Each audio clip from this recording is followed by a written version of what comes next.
I was going to bring up as well. You'll be aware, obviously, it's a fascinating constituency. Yes. In terms of the closeness and the impact of a particularly conservative victory. Although I'd argue if Labour had done that would be as big an impact in my mind.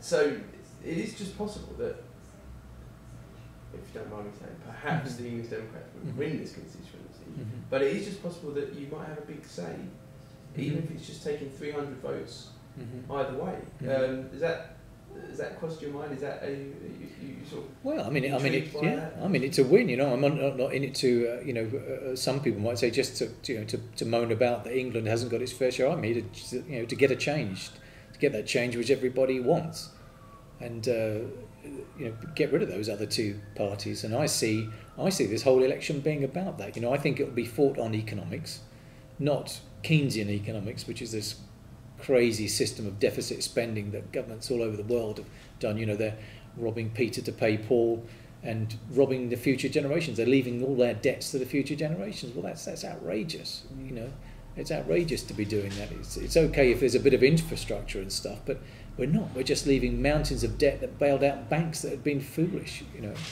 and a lot of people seem to think that whole crash was done on purpose as well, because it mirrored almost exactly what happened in 1929. And the way we're trying to, especially the way Obama's behaving, he's treating it exactly the way FDR did, Franklin D. Roosevelt did, and that led to 15 years of depression, and that's what we're heading for. If we don't change course pretty sharpish, that's what's going to happen, because they're copying him. They should look at the crash of 1920-21, which was under I can't think of the guy's name now. It'll come to me in a second, but I know Hoover was his Treasury Secretary. Not Truman, no, it was who was the guy who signed in the Federal Reserve Act? I'm trying to think what his name is now. But he was incapacitated by a series of strokes, and he couldn't actually bail out the banks. And his Commerce Secretary Hoover, who then became president after him, was absolutely mad. He couldn't get him to sign these decrees, and so they didn't bail out the banks. The recession lasted a year. I mean, the American GDP dropped by 16%. Thousands of banks went out of business. People went bankrupt. But within a year, it had come roaring back to what was the Roaring Twenties. So it came out. It came out very good. We've been going 2 years, and there's still no sign really of the true bottoming out. It's going to be a lot worse than it is, a lot worse.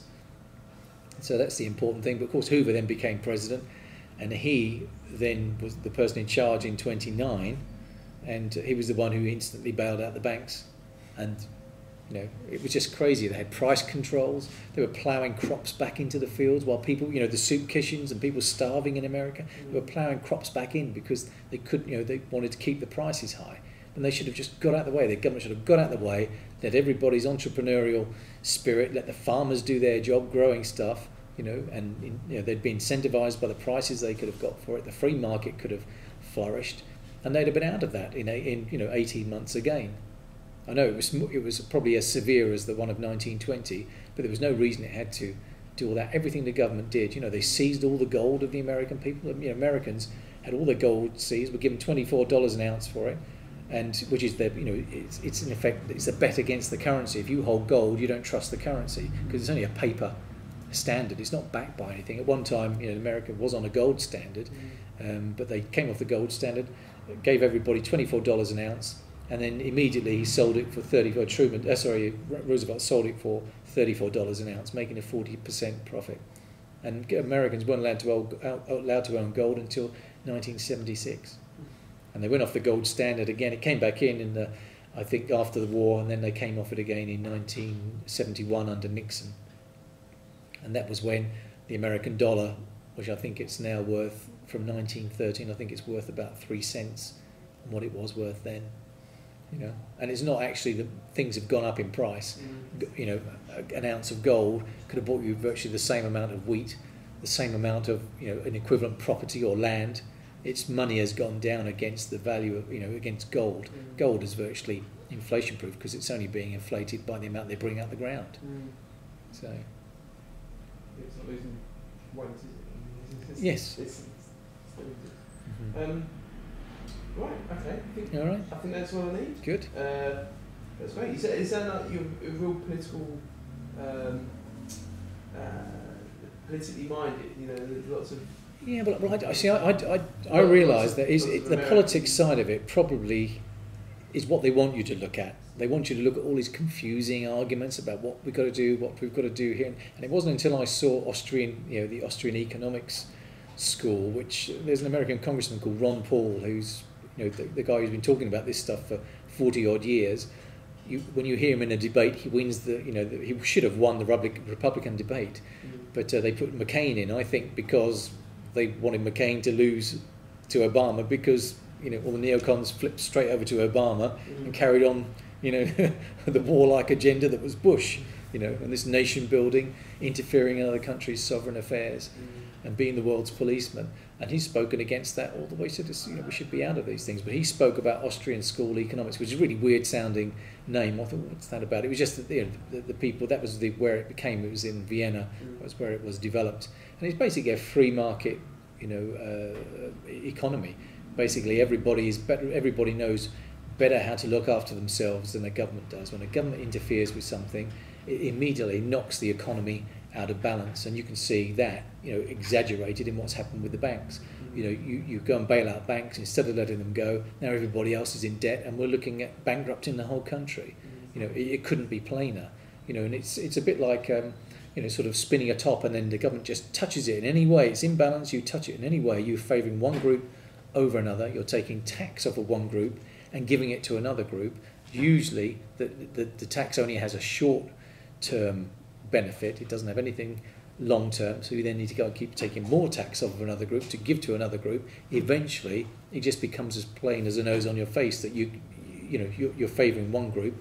And what about if you'd have left the tax in the pockets of those people that you took it off in the first place, let them go and spend it where they wanted? Other businesses, other enterprises, their spending patterns, which would have been a lot more sensible and thoughtful than the government's would have generated genuine employment and jobs, because people wanted those goods and services. And that's what it all comes down to at the end of the day. I don't just want to sit here being a profit sort of person. But at the end of the day, things have to be paid for. There's no other way out of it. Things have to be paid for. And I think it was Milton Friedman said there are 4 ways to spend money, and I love his expression. He said you either spend your money on yourself, in which case you're very careful. Yeah, you spend your money on somebody else, in which case you're still pretty careful. You might take someone out to dinner or buy your girlfriend a present or something. You might be a bit more careful about spending it. Then there's a third way, which is you spend somebody else's money on yourself. Your boss giving you an expense account. You don't really care about how much you spend within reason. And then there's the fourth way, which is what governments do, is they spend somebody else's money on somebody else. And frankly, they don't care as long as they can get a short-term result for that group that they're favouring at the moment.